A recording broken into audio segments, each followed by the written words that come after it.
전쟁 없는 한반도가 시작되었습니다. 남과 북은 오늘 전쟁을 일으킬 수 있는 모든 위험을 없애기로 합의했습니다. 수십 년 세월 지속되어 온 처절하고 비극적인 대결과 적대의 역사를 끝장내기 위한 군사 분야 합의서를 채택하였으며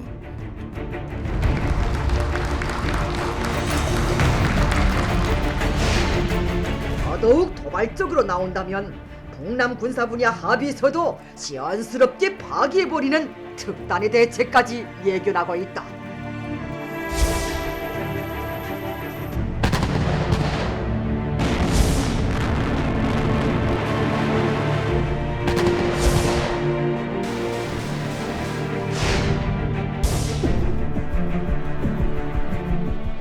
위반입니다.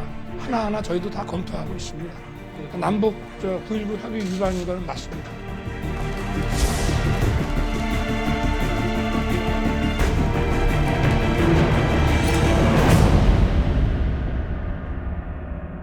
북한의 잇따른 무력 도발에 일각에서는 9.19 군사 합의 실효성에 의문을 제기하고 있습니다. 네, 유용원 조선일보 군사전문 기자와 함께 자세한 내용 짚어보도록 하겠습니다. 안녕하세요. 네, 안녕하세요. 네, 9.19 군사합의 파기냐 존치냐를 두고 정치권에서도 논의가 이어가고 있습니다. 관련 이야기 이어가고 있는데요. 먼저 내용 듣고 이야기 이어가겠습니다. 9.19 군사합의를 그동안 계속해서 북한이 위반해왔고 그 외에도 많은 그런 위반 행위들을 해왔습니다. 필요하다면 전면 폐기까지도 검토할 필요가 있다. 의원님 말씀하신 내용에 많은 부분 공감을 합니다. 우선 북한은 합의사항을 준수하지 않는데 우리만 준수하는 것은 바람직하지 않습니다. 그래서 북한의 도발 강도를 봐가면서 9.19 군사합의의 효용성에 대해서 검토를 하도록 하겠습니다. 여당 일각에서 9.19 군사 합의를 파기하는 문제가 논의되고 있습니다. 훨씬 더 심각해지고 이런 상황에서는 우리 정부로서도 여러 가지 옵션들을 검토할 수밖에 없을 것이다. 아주 특단의 사정이 없는 상태에서 우리가 9.19 군사 합의를 비롯해서 이런 남북 간의 맺은 합의를 먼저 깨게 되는 일은 옳지 않다고 생각을 합니다. 예, 앞서서 윤석열 대통령도 9.19 합의 파기가 맞다라고 이제 이야기를 했지만 북한이 이제 하고 있는 짓이 14일 하루에만 이제 560발의 이제 포를 쐈고, 자 이런 것들을 보면 9.19 합의가 정확히 맞는 거죠? 네, 맞습니다. 명백한 파기인데요. 예. 9.19 군사 합의 내용은 몇 가지 요소들이 있습니다. 예를 들면 비무장지대 안에 있는 지피철수라든지 아니면 이제 군사 분계선을 중심으로 남북으로 20에서 40km 구역을 비행금지 구역으로 네. 설정한다든지 예. 몇 가지가 있는데 그 중에 하나가 동서에 이제 동서에 이제 NLL이 있는데요. 예. NLL을 중심으로 해가지고 일정 구역에서는 포사격 훈련 등을 안 하기로 합의한 부분이 있습니다. 그걸 이제 완충 구역이라고 표현하는데 이번에 이제 동서에서 북한이 포사격을 한 구역은 그 완충 구역입니다. 그래서 명백하게 군사 합의 위반이라고 볼 수가 있겠습니다. 네, 그런데 북한 측에서는 우리 쪽 포사격에 대응을 한 것이다. 우리가 오히려 어긴 것이다라고 이야기를 하고 있거든요. 네, 근데 이제 북한이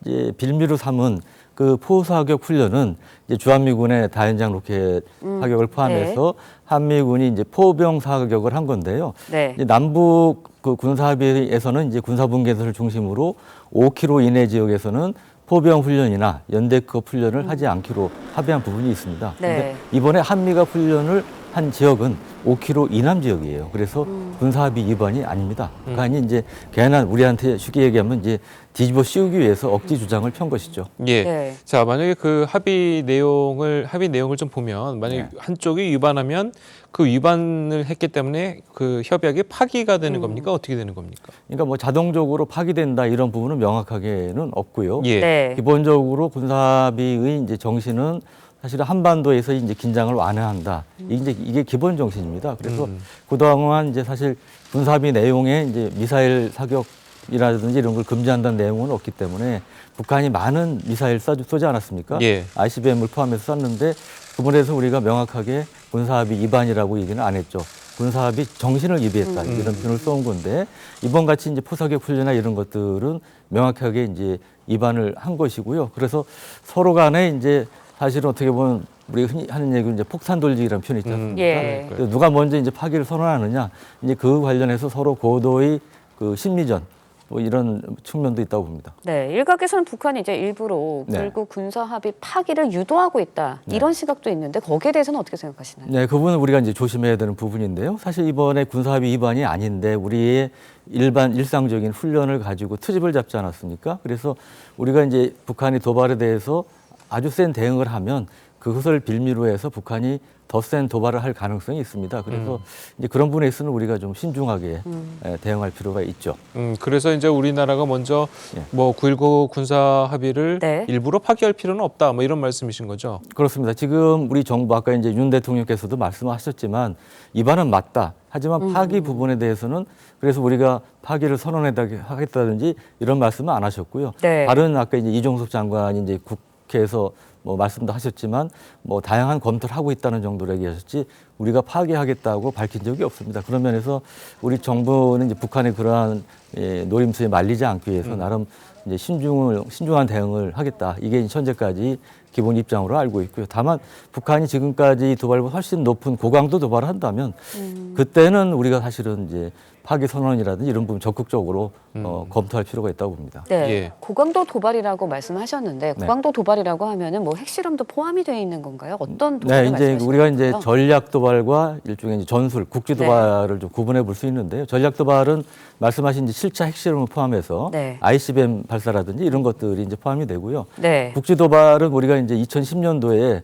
좀 안타까운 그 두 큰 사건이 있지 않았습니까? 천안 폭침 사건과 연평도 포격 도발이 있었는데 그런 것들이 상당히 이제 초고강도 도발이라고 볼 수 있고 이번에도 보면 북한이 상당히 나름 이제 계산해서 도발한 것이 포격을 560발이나 했지만 예. NLL 북쪽 지역에 했어요. 그러니까 NLL 이남으로 사격을 안 했는데 만약에 이제 그 말씀하신 추가적인 고강도 도발을 한다면 예. NLL 이남으로의 이제 포격, 물론 육지가 아닌 해상의 포격이라든지 아니면 DMZ 내에서 GP 총격이라든지 예. 뭐 이런 도발을 예상할 수가 있겠습니다. 예.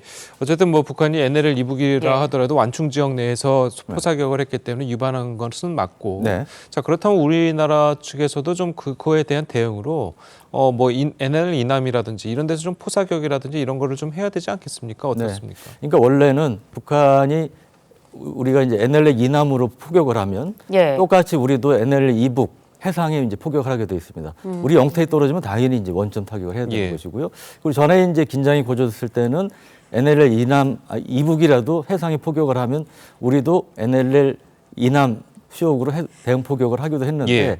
이번에는 이제 그런 대응을 우리가 안 했죠. 예. 그래서 이제 그것은 아까 말씀드렸다시피 이제 북한이 그러한 단계적인 어떤 의도를 갖고 단계적인 도발을 하는 것을 보여줘서 대응은 자제한 것으로 이제 보여지는데요. 예. 앞으로 추가적인 도발을 할 경우 지금 같은 대응을 한다면 또 비판도 나올 수 있으리라고 봅니다. 그러니까요. 네. 네, 앞서서도 말씀을 해주셨지만 일단 우리 정부에서는 9.19 군사합의 파기에는 신중한 입장을 좀 보이고 있습니다. 네. 하지만 북한이 9.19 군사합의를 먼저 파기할 수도 있는 거잖아요. 어떻게 네. 전망하시나요? 근데 이제 북한이 이제 도발한 것은 두 가지 측면이 있습니다. 사실 이제 우리의 그 파기선언 유도에서 이제 고강도로 도발하려는 그런 의도도 있고요. 예. 또 한 측면은 사실 9.19 군사 합의가 북한 입장에서는 일종의 이제 고마운 존재 비슷한 측면이 있어요. 왜냐하면 군사 합의가 이제 감시 정찰을 제한하는 부분이 있는데 우리가 북한에 비해서 감시 정찰 능력이 뛰어납니다. 네. 특히 무인기라든지 뭐 이런 부분들이 뛰어난데 이게 이제 제한이 돼 있기 때문에 북한 입장에서는 우리 능력이 네. 제한되니까 이제 고마운 거죠. 그래서 북한이 대놓고 먼저 파기 선언하기는 힘든 부분도 있습니다. 자, 그렇다면은 뭐 사실 그동안 있었던 이제 9.19 합의 뭐 어느 정도 이제 그 문재인 정부 기간 동안에 예. 이제 지켜오지 않았었겠습니까? 네. 자, 이런 것들이 우리 그 남북한 관계에 좀 선순환을 했다고 보십니까? 어떻습니까? 물론 이제 우리 뭐 GP 철수라든지 아니면 우리 감시 정찰을 제한한다든지 뭐 이런 단점 한계는 분명히 있는데요. 네. 이제 그럼에도 불구하고 일단 9.19 군사 합의 이후에는 적어도 북한이 뭐 NLL 이남 해역으로 포격을 한다든지 뭐 이런 GPS DMZ에서의 고강도 도발을 한다든지 이런 것들은 이제 아직까지는 없었죠. 그래서 예. 이제 그런 측면에서 보면 이제 북한의 도발을 어느 정도 견제한 그래서 한반도의 긴장이 고조되는 것을 억제한 측면도 어느 정도 있다고 보여집니다. 예, 네. 그렇다면 그 보시기에는 앞으로도 이제 9.19 합의는 깨지지 않고 좀 유지하는 것이 좋다. 좀 이렇게 보고 계시는 건가요? 네, 그러니까 기본적으로 우리가 북한의 도발에 대해서 예. 단호한 대응을 해야 됩니다. 과도하게 대응할 필요는 없지만 예. 냉정하되 이제 단호한 대응을 이제 할 필요는 있고 기본적으로 아까 말씀드렸듯이 북한의 추가적인 고강도 도발이라든지 이런 것이 없으면 지금 정부가 하는 그 스탠스가 사실은 맞는 방향이 아닌가 싶고요. 네. 우리가 이제 그 하나 이 연평도 포격 도발 때 교훈을 한번 제가 그러니까. 말씀드리고 예. 싶은데요. 네. 그때 이제 2010년 11월 23일에 이제 포격이 있었는데 그해 8월쯤에 뭔 일이 있었냐 하면 북한이 이제 NLL 이남 수역으로 해상으로 이제 포격을 했습니다. 그때 우리가 좀 단호하게 했어야 되는데 좀 무른 대응을 했어요. 그래서 북한이 이게 우리가 좀 더 세게 해도 되겠다. 이렇게 좀 오판을 해서 또 오판을 해서 이제 과도하게 연평도 포격 도발을 했다는 이제 그런 분석도 있습니다. 그래서 앞으로 이제 북한이 도발 수위를 높여갈 텐데 이제 그 부분에 대해서 우리가 9.19 군사합의 파기 선언까지는 하지 않더라도 아까 말씀드렸다시피 냉정하되 단호한 대응을 할 필요가 있다. 그런 말씀을 좀 드리고 싶습니다. 아까 연평도 말씀을 하셔가지고 연평도 포격 당시에 우리가 이제 원점 타격을 그때 K9으로 하지 않았었습니까? 네. 그러면은 이번에도 만약에 이번에 있었던 560발에 대한 뭐 대응은 뭐 없었지만 네. 앞으로 또 확실한 대응이 있으면 우리도 다시 예전처럼 원점 타격을 할 수도 있는 뭐 그런 상황이 오는 거겠죠? 예를 들어 우리가 이제 뭐 병영도나 예. 연평도에 대해서 지난번 이제 연평도 포격 도발처럼 우리 영토에 대한 포격이라든지 이런 거는 절대 용납을 할 수가 없죠. 그렇죠. 당연히 이제 단호한 원점 타격을 해야 되고요. 그때 이제 많이 지적됐던 것이 연평도 포격 도발 때는 공습을 하지 못했습니다. 네. 그래가지고 이제 우리 그 응징이 좀 제한이 됐었는데 이제는 공습을 포함해서 단호한 대응을 할 필요가 있다고 봅니다. 예, 네, 알겠습니다. 자, 오늘 유근 기자 말씀은 여기까지 듣겠습니다. 잘 들었습니다. 고맙습니다.